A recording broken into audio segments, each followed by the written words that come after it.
Simula na ngayong buwan ang mas mataas na sagot ng PhilHealth sa pagpapagamot para sa ilang sakit.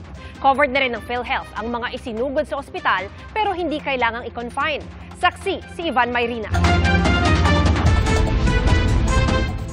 Pinakakaraniwang claim mula sa PhilHealth ang low-risk pneumonia. Noon hanggang 19,500 pesos lang ang sagot ng PhilHealth dyan. Pero simula nitong January 1 hanggang 29,250 pesos na ang sagot ng PhilHealth.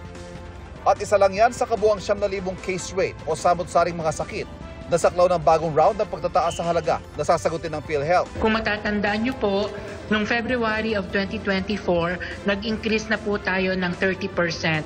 And ngayon po, bago natapos ang taon, ay nag-increase po tayo ng another round. This time, 50% naman po sa around 9,000 packages starting January 1 admissions. Higit 50% naman ang dagdag benepisyo sa ibang mas malulubhang sakit, kabilang ang kidney transplant at ang angioplasty para sa atake sa puso.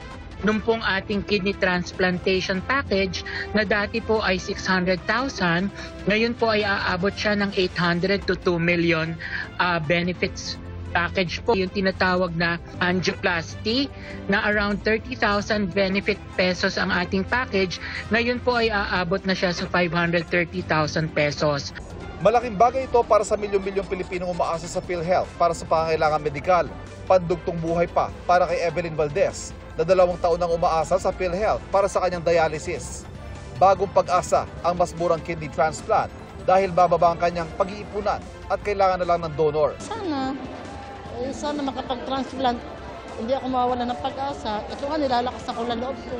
Simula ngayong taon, may benepisyo rin ng PhilHealth para sa outpatient o mga naisugod sa ospital, pero hindi kinailangang i-confine. Yung pong mga pasyente na nadadala sa emergency room pero hindi na-admit, wala po silang mga benepisyo before. Pero ngayon po, we came out already with an emergency care package na hindi kinakailangang ma-confine, i-cover at babayadan na rin po natin siya. Para sa GMA Integrated News, Ivan Mayrina, ang inyo, Saksi. Mga kapuso, maging una sa Saksi. Mag-subscribe sa GMA Integrated News sa YouTube para sa iba't ibang balita.